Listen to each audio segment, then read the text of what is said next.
So here we are, my friends. Our illustrated sermon begins in the 4th chapter of the Gospel according to St. Matthew.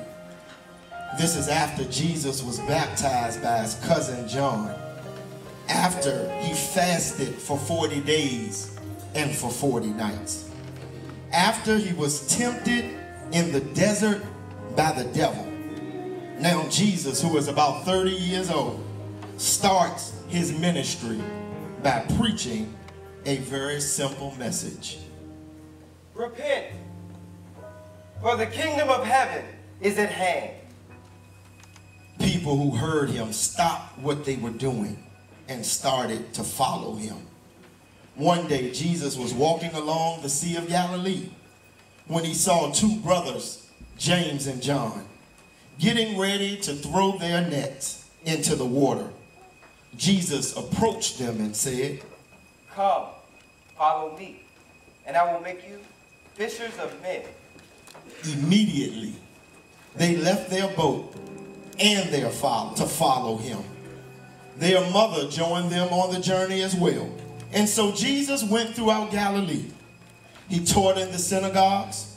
He taught in the streets. He taught on the seashore. Wherever anybody would listen to Jesus. Jesus preached the good news of the kingdom. Word spread all over Syria and crowds began to gather. But you can imagine that as Jesus preached and taught, the religious leaders known back in the day as the Pharisees and Sadducees were not happy about his teaching. One day Jesus saw a crowd surrounding him. So he went up on a mountain and sat down. He began to say things they never heard rabbis say before. While many of us have heard the Beatitudes before, this was revolutionary for Jews in the 1st century. Blessed are the spiritually poor, the kingdom of heaven is theirs. Blessed are those who mourn, they will be comforted. Blessed are the meek and the gentle, they will inherit the earth. Blessed are those who thirst and hunger for righteousness, for they will be filled. Blessed are the merciful, they will be shown mercy.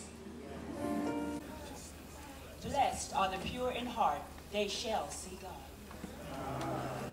Blessed are the peacemakers, they will be called children of God. Blessed are those who are persecuted for righteousness, for the kingdom of heaven is theirs. And blessed are you when someone persecutes you or tells lies on you because of me. When this happens, rejoice, for you have a great reward in heaven. Jesus' message was definitely a different message. A message that was new.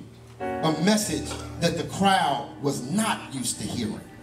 But he told them that he didn't come to get rid of the law or the words of the prophets. Instead, he came to fulfill them. Jesus' message taught people practical things about how to live a life pleasing to God. Don't be a hypocrite and go into the synagogues for they'll make fun of you. But when you pray, you go home, you close the door, and you pray to your Father. When you pray, don't go on and on. Your prayers don't have to be lengthy, for God already knows your heart before you even ask. Just ask, and it will be given to you. Seek, and you will find. Continue to knock, and the door will be opened for you. Your prayer should be simple like this. Our Father, who art in heaven, hallowed be our name. Thy kingdom come, that will be done on earth as it is in heaven. Give us this day our daily bread as we forgive those who owe us something. Lead us not into temptation, but deliver us from evil. For thine is the kingdom, the power, and the glory, forever and ever. Amen. Jesus warned his followers about finding fault with others. If you judge other people, you will find that you too are being judged. You will be judged by the very standards to which you judge other people. This is what our scriptures come to teach. Do to others as you would have them do to you. For those who thought their worth was in their possessions, he had a message tailor-made for them too. Some folks store up their treasures in their homes here on earth. This is a short-sighted practice.